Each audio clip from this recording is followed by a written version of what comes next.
Salut, bienvenue à quelques minutes d'encouragement. Je suis Myriam et je suis très contente que tu prennes de ton temps pour regarder cette vidéo aujourd'hui.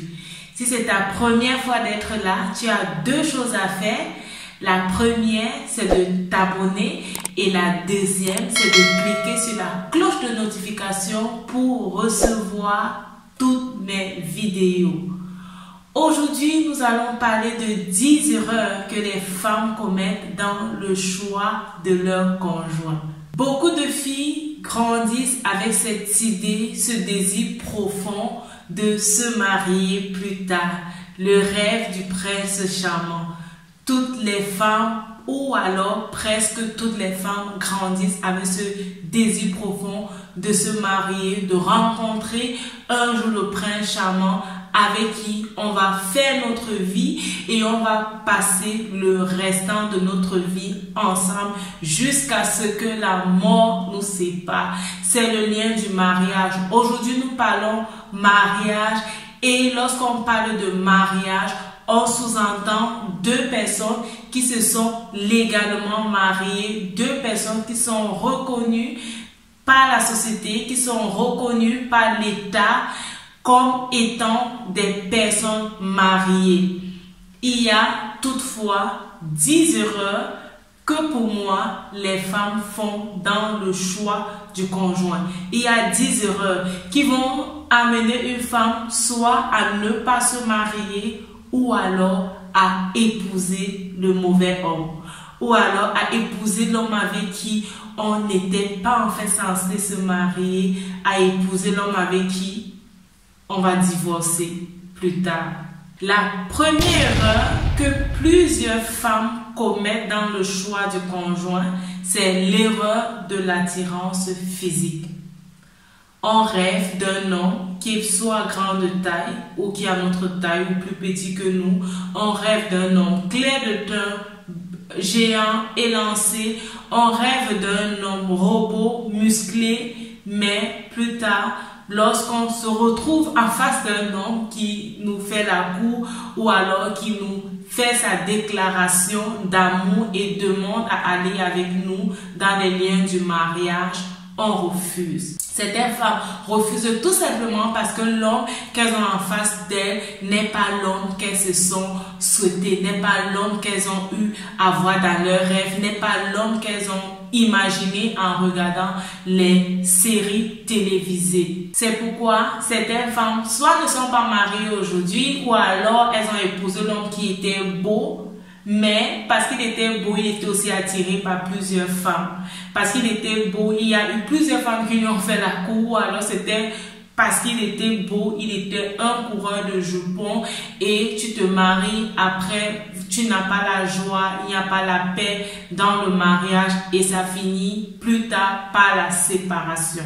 La deuxième erreur que certaines font dans le choix du conjoint, c'est de regarder le matériel. Elles sont attirées par des hommes qui sont riches. Elles sont attirées par des hommes qui ont les 3V, la villa, la voiture et les virements. Un homme qui a un compte fourni, mais qui n'est pas forcément l'homme qu'elles auraient aimé épouser, qui n'est pas l'homme qui répond aux critères qu'elles s'étaient donnés en tant que jeune fille d'épouser.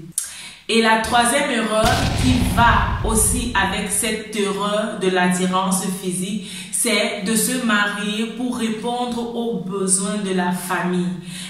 Peut-être parce qu'on vient d'une famille où on a des difficultés à se mettre quelque chose sur la table, où on a des difficultés à répondre aux besoins matériaux, on se retrouve en train d'être amené à épouser un homme riche. Un homme qui forcément n'était pas l'homme qu'on s'était souhaité, mais parce qu'il a de l'argent et parce qu'on veut subvenir aux besoins de notre famille, parce qu'on veut subvenir à nos propres besoins, on se retrouve en train d'épouser ce genre d'homme. Après, qu'est-ce qui se passe? Soit on n'est pas en paix, soit on n'est pas heureux, ou alors on est obligé plus tard de divorcer. Pour celles qui réussissent à vivre peut-être longtemps avec l'homme, l'homme peut-être meurt très tôt parce qu'il n'était juste pas l'homme qui t'était réservé. La quatrième erreur que plusieurs femmes font dans le choix du conjoint, c'est d'aller se marier par imitation, par comparaison. Les femmes parfois regardent leurs amis, elles regardent leur entourage, elles se rendent compte que toutes les filles avec qui elles ont grandi sont mariées. Parfois la pression de l'âge t'amène à croire que tout le monde est marié et tu es la seule qui n'est pas encore mariée. Et dès qu'une occasion se présente, dès qu'un homme qui sort de nulle part se présente à toi, tu te sens comme obligé à cause de la pression de le marier. Ça, c'est une très grande erreur pour moi. On ne se marie pas parce que les autres filles sont mariées. On ne se marie pas parce que l'âge est avancé. On ne se marie pas parce que on veut être comme les autres. Ça m'amène aussi à la cinquième erreur qui est le fait de vouloir changer son nom. Je me rappelle quand je me suis mariée, je voulais à tout prix porter le nom de mon mari. Mais selon la loi de mon pays, ce n'est pas comme ça. Je ne perds pas entièrement mon nom de jeune fille. Je deviens plutôt épouse mon mari, épouse le nom de mon mari. Et c'était pour moi comme, oh, mais pourquoi je ne prends pas directement son nom ici et ça?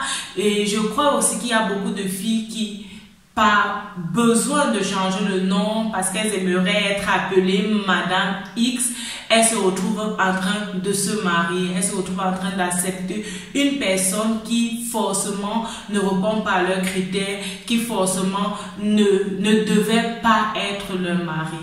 Elles sont juste pressées de changer leur nom. Elles sont pressées d'être avec les copines et de dire aussi que je suis madame. La sixième erreur que beaucoup de femmes font aussi dans le choix de conjoint, c'est de se laisser influencer par l'opinion des autres. Pour elles, l'opinion des autres a une très grande importance et l'opinion des autres même annule l'opinion propre, annule leur opinion parce qu'elles pensent que les autres savent ce qui est mieux pour elles, parce qu'elles n'ont pas appris à écouter elles-mêmes ce qu'elles pensent, parce qu'elles n'ont pas appris à écouter elles-mêmes les désirs de leur cœur. Elles se laissent conseiller par les amis, elles se laissent conseiller par les parents et elles ne prennent pas la décision, une décision si importante qui est pour la vie en fait. Elles ne prennent pas la décision d'elles-mêmes, elles ne prennent pas en fait du temps pour réfléchir sur la décision qu'elles sont amenées à prendre et elles laissent les autres décider pour elles. La septième erreur que beaucoup de femmes font aussi dans le choix du conjoint, c'est d'épouser un homme qu'on connaît à peine. À peine on s'est rencontrés, à peine on a sympathisé avec lui, à peine il nous fait la cour, on décide de l'épouser, on accepte de l'épouser. Pour épouser un homme, pour aller dans le lien du mariage, un lien qui est pour toute la vie, on a réellement besoin de prendre du temps pour connaître la personne, de prendre du temps pour côtoyer la personne, de prendre du temps pour connaître même les valeurs de la personne. Est-ce que les valeurs que la personne épouse sont les valeurs que toi aussi tu épouses? Tu as vraiment besoin, avant de t'engager dans une relation pour le mariage, tu as besoin d'un minimum de temps pour connaître la personne avec qui tu vas t'épouser. Ce n'est pas pour rien qu'on parle de fréquentation, on parle de fiançailles avant de parler de mariage. On a vraiment besoin de passer par chaque étape pour être presque sûr, parce que personne n'est sûr à 100%, mais pour être presque sûr qu'on est en train de faire de bons choix, pour être presque sûr que la personne que nous avons en face de nous est la personne avec qui nous aimerions vivre toute notre vie. La huitième erreur que beaucoup de femmes font, c'est que lorsqu'elles ont pris le temps de connaître l'homme, elles ont étudié dans les fréquentations, dans les fiançailles, elles ont découvert en fait qu'il a un péché mignon, elles ont découvert qu'il y a un côté de lui qu'elles n'acceptent pas, un côté de lui qui est difficile à accepter et elles se disent qu'elles vont le changer dans le mariage. Elles se disent que après le mariage, elles pourront le modeler à leur ressemblance, elles pourront le modeler comme elles aimeraient bien qu'il soit. Est-ce que c'est toi qui as créé l'homme là? Est-ce que quand Dieu créait même l'homme, tu étais là? Ça, c'est une erreur que beaucoup de femmes font. L'homme ne change pas parce qu'il nous a épousés. L'homme ne change pas parce qu'on va l'amener à changer. Si tu remarques un comportement, un caractère que l'homme que tu aimerais épouser a, prends du temps pour travailler d'abord ce caractère avec lui, ok? Prends du temps pour le connaître, prends du temps pour l'amener à comprendre en fait que ce caractère, ce n'est pas un caractère que tu épouses, ce caractère, ce n'est pas un caractère que tu as agréé, ce caractère, ce n'est pas un caractère que pour toi, l'homme de ta vie devrait avoir. Et toutefois, s'il ne change pas et que tu décides d'aller avec lui dans le mariage malgré ce comportement, sache que tu dois accepter de vivre avec lui comme ça. Et si par la grâce de Dieu, il change plus tard, c'est ta grâce, mais ne pas jamais en mariage avec quelqu'un avec l'idée que tu dois changer son comportement, avec l'idée que tu dois le changer. Je me rappelle, quand j'étais jeune, j'ai un tuteur qui m'a raconté l'histoire d'un monsieur qui avait un mauvais caractère et même sa maman n'appréciait pas ce caractère. Sa femme a finalement accepté de l'épouser malgré ce caractère qui n'était pas bon. Une fois, quand sa maman est venue leur rendre visite, sa maman a constaté en fait qu'il avait le même caractère, en fait qu'il n'avait pas du tout changé. Et sa maman lui a dit, mais comment est-ce que tu peux toujours te comporter comme ça alors que tu es même déjà un père de famille et tout. Et le monsieur a dit à sa maman, est-ce qu'un arbre qui a grandi étant déformé peut encore être changé? Si un arbre a grandi étant déjà penché, tout ce que tu peux faire, c'est de couper l'arbre et de jeter l'arbre parce qu'il n'y aura plus de possibilité que l'arbre puisse être redressé. Donc, c'est pareil. Un homme que tu as rencontré dans la vingtaine, dans la trentaine et qui a attiré avec lui un caractère de je ne sais pas quoi, que tu n'aimes pas et tu te dis que tu vas le changer, ce sera vraiment difficile. Ne t'engage pas dans une relation où tu remarques en fait qu'il y a certaines choses que tu n'acceptes pas, qu'il y a certaines choses que tu ne peux pas faire avec. La 9e erreur que plusieurs femmes font dans le choix du conjoint, c'est de vivre maritanellement avec un homme qui ne nous a pas encore épousés. Un homme qui n'a pas eu le courage de te reconnaître devant les hommes et devant Dieu avant de t'amener chez lui, ne te mérite pas.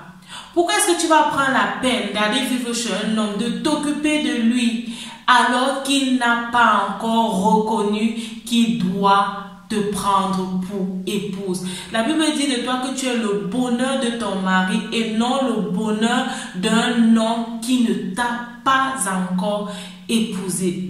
Et ce qu'on va entendre de plusieurs femmes qui sont passées par là plus tard, c'est que, oh, je l'ai aimé, je me suis occupée de lui et après, il ne m'a pas épousé. Pourquoi est-ce qu'il ne t'épouse pas après?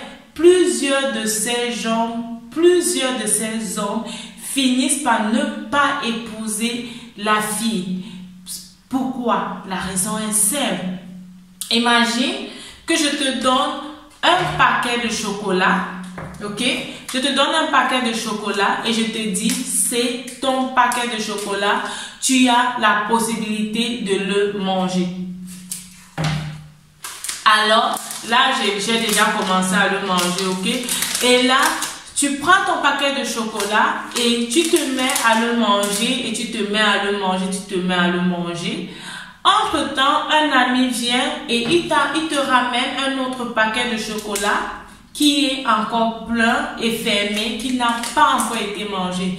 Et il te dit, tu as la possibilité de choisir. Soit tu continues de manger ton paquet de chocolat que tu avais déjà commencé, qui est à moitié vide, ou alors tu prends un nouveau paquet de chocolat. La décision te revient.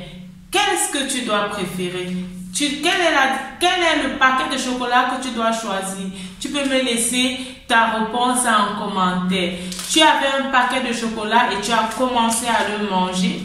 Et un ami vient vers toi et te propose un autre paquet de chocolat en entier. Et il te demande de choisir un paquet de chocolat. Je suis sûre que l'homme, il va choisir le paquet de chocolat qui était encore en entier. Le paquet de chocolat qui n'avait pas encore été entamé.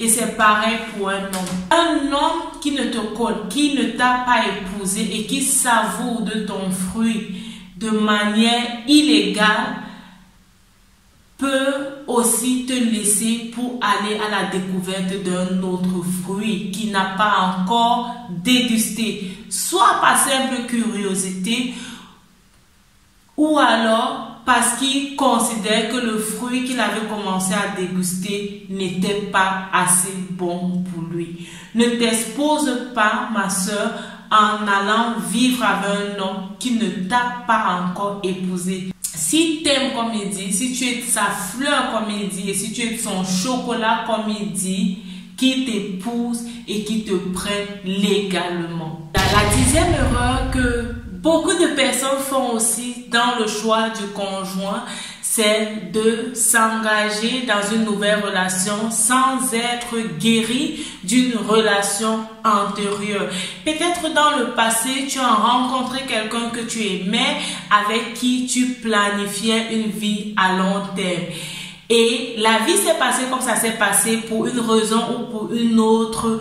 Le projet n'a pas abouti et tu es embarrassé, tu rencontres quelqu'un qui te dit là que oui, il t'aime et il veut t'épouser et tout.